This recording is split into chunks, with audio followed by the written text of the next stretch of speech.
Hi all, I am K. Surya, working as Assistant Professor in the Department of ECE at SNS College of Technology. In this video, let us see about transposition techniques. In the classical encryption, you have two types, substitution and transposition.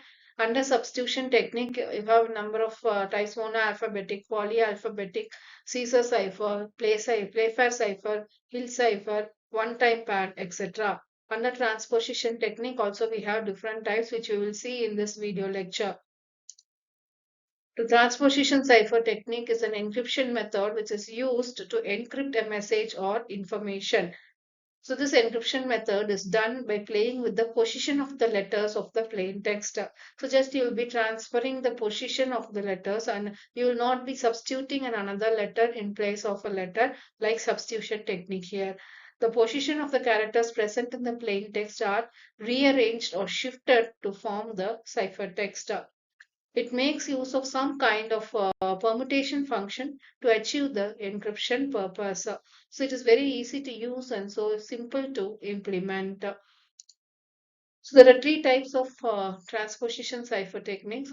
One is the rail-fence transposition cipher, single columnar transposition, and double columnar transposition cipher. So in this video, let us see about rail-fence transposition cipher. So rail-fence transposition cipher technique is the simplest transposition cipher technique. It is also termed as zigzag cipher. So it gets its name from the way through which it performs encryption of the plain text. So the algorithm is step one, a series of diagonals is used to write the plain text. The text is then read as a sequence of rows in order to extract the cipher text. So here we let us see some examples of the rail fence method. So the plain text given is let us meet today. So you'll be writing this in a zigzag manner as shown here. So in the first row you'll be writing L, in the second row you'll be writing E, in the first row again you'll be writing T, then in the second row you'll be writing U and so on. While writing the cipher text you'll be writing it in a row by. So first row all the letters will be written first and then the second row all the letters will be written next. So the cipher text will be LTSETOA and EUMETDY. Similarly, another example is Hello Krishna. So here you will be getting the cipher text as HLORSNELKIHA. So for decryption, what you will do is you will be writing the H L O R S N by leaving one gap in between each and every alphabet, and then you will be filling the next ELKIHA in between so that you will be getting Hello Krishna as the plain text after decryption. Some of the advantages of rail fence techniques are it is relatively simple to understand and implement, so making it a good choice for basic communication. It provides higher level of security, and we can manually perform the rail fence technique without requiring specialized equipment or software. Finally, we can use the rail fence technique with any number of rows. It allows the user to choose a level of complexity according to the needs. So since we have seen an example only with two rows, we can even increase the number of rows as three or four. So when we increase it, the complexity will get increased and it will be difficult for a third person to find out the plain text.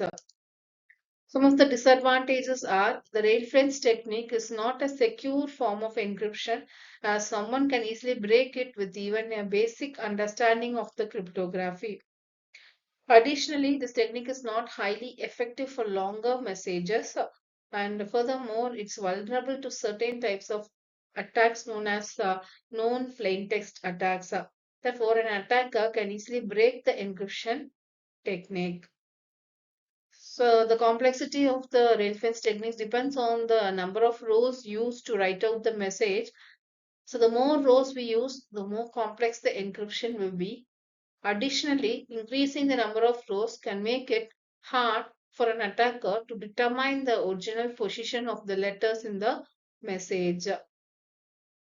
However, even if with many rows, the rail fence techniques is still not a very secure form of encryption. It's always vulnerable to certain types of attacks, and attackers can break them easily. The rail fence technique is not commonly used in modern communication. It was part of some simple low security communication protocols, although there's more secure options available today that are better suited for protecting sensitive information. One possible application of rail fence technique might be for use in children's educational games or activities. We can use it as a simple and fun way to introduce the basic concept of cryptography. However, it should not be relied upon for any serious security applications. Hope you understood the rail fence technique and what is transposition cipher. Let us take up some assessment questions. What is the alternative name given to rail fence cipher? The answer is zigzag cipher. Encryption in rail fence cipher is done using by arranging the letters in a zigzag fashion. Thank you for watching this video.